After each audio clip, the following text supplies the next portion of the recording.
नमस्कार मित्रांनो, मी मिनल कदम पुन्हा एकदा एक विषय घेऊन आले आहे. त्या विषयाचं नाव आहे ऑनलाईन जादूगर. आता बघा कोण आला आहे. ते आता आला आहे जादूगर, ऑनलाईनचा जादूगर. आता हा जादूगर ऑनलाईनचा व्यवहार करतोय. आता या ऑनलाईनचा जादूगर या खेळामध्ये आता काय नोटा दिसत नाही आहेत, म्हणजे ते फाटलेले, मरगळलेले, खराब झालेले आणि ते मळलेले नोटा आता आपल्याला ऑनलाईनमध्ये दिसत नाही आहेत आणि आता आपल्या पाकिटातसुद्धा नाही दिसत आहेत. म्हणून तुम्ही असं समजू नका त्या नोटांमुळे व्यवहार कुठे थांबला गेला.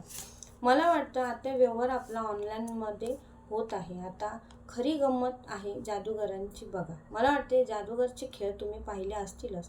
तर हे जादूगरचे शेवटचे हे खेळ म्हणजे हातचलाखी असते.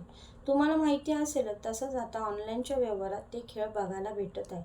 मला वाटतं जे पैसे आपल्या पाकिटात होते, मला वाटतं या हाताने त्या दुसऱ्या हाताला देताना दिसत होते, तर आता या ऑनलाईनमध्ये या ऑनलाईनच्या व्यवहारामध्ये दिसत नाही आहेत.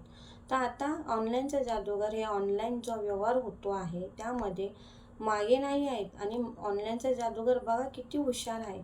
त्यातही तो हातचलाखी दाखवत आहे, म्हणजेच ऑनलाईनमध्ये तो फसवण्याचा कारभार करत आहे. म्हणजेच या मोबाईलने त्या मोबाईलला पैसे देतो समोरच्याला, जे जातात किंवा नाही जात.